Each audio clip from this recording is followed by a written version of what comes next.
Hey everyone, welcome to POL 702, Advanced Techniques of Political Science Research. This week we're going to talk about data visualization and measurement.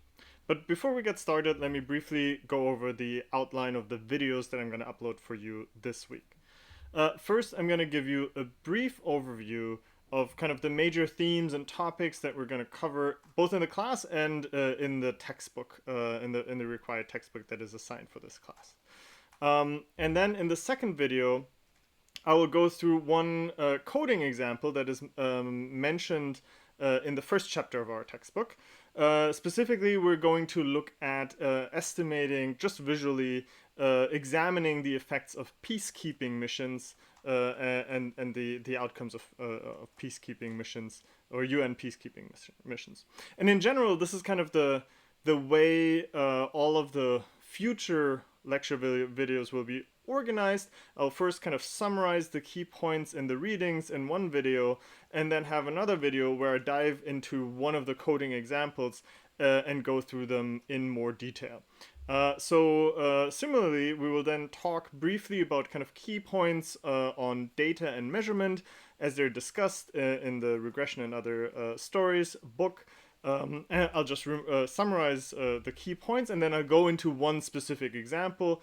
Here we're going to look at a state-by-state comparison in the United States of the Human Development Index, or average measures of the Human Development Index, and what these differences actually imply, and what they measure and what they might not measure. Okay, so that's again a more practical coding focused video, whereas the third one on data measurement is more just kind of summarizing the key conceptual points. And then in the last video, I'm going to talk a little bit more broadly about principles of data visualization, kind of going beyond what is kind of included in the required textbook material for this week. Okay, so that's all the videos for this week. Now for your to-do list for this week.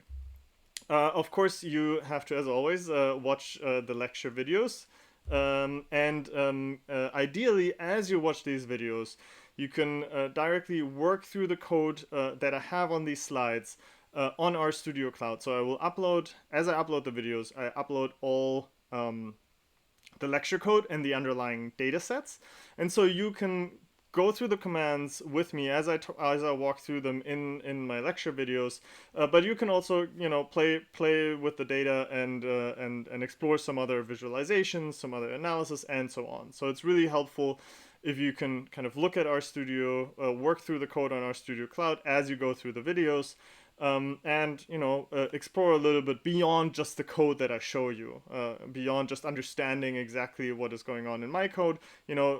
Change some things around, play around with the data, work with some visualizations to kind of get a hands-on experience as well. Then, of course, you have required readings. As stated in the syllabus, for this week, you have to read chapters 1 and 2 of Regression and Other Stories. So that's just a very, slight introduction. We're just getting into the topic. Talks a little bit about kind of the basic principles that I'm going to summarize in the following videos as well. And then for the last video, as I mentioned, I'm going to talk a little bit more about principles of data visualization, and the material there is based on, or relies heavily on, Healy's book on data visualization, and there's a free edition of that book available online as well. So you should definitely read the first 4 chapters that kind of focus on the principles of data visualization, but go also the remaining chapters that go into more specific examples that might be helpful for you going forward. So please read that, at least the beginning, and skim the rest to kind of get an idea of the content in that book, and keep it in mind as a resource as you go through the assignments and as you go through your own replication study. This book will be a very useful resource for you to come up with your own visualizations and actually implement them in R using ggplot and related packages. Okay. And then I will also upload the first assignment on Canvas as well as RStudio Cloud, and the submission will be due via Canvas on February 12th. So that's just 2 weeks from now. So you have plenty of time, but get started as early as possible because there are a couple of steps involved in completing that assignment. All right, so much for the overview.